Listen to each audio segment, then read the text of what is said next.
mozzarella, parmesan, kaskawan, cheddar para sa ating sambusa ngayong araw. Ipagsama na natin lahat yung ating 4 cheese kanina. Ngayon, nag-chop ako ng parsley at ilalagyan natin ng parsley. 2 teaspoon cream cheese.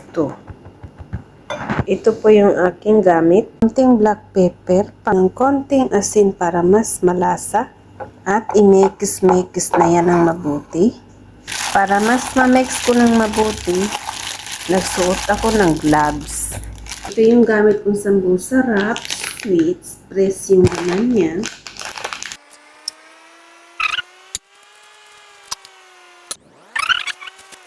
Tinunaw nga pala ako ditong harina. Magpahida tayo dito.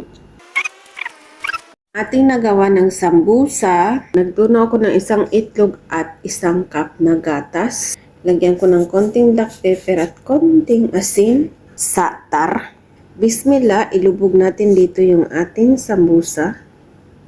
Bismillah, ilagay naman natin dito sa satar. Pagkatapos ilubog, ito na ngayon yung ating sambusa with satar.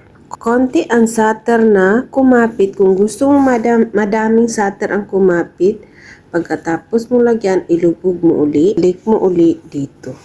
Para kung gusto mo mas madaming kumapit. Kung gusto mo naman na konti, wala namang problema, na sa'yo yun.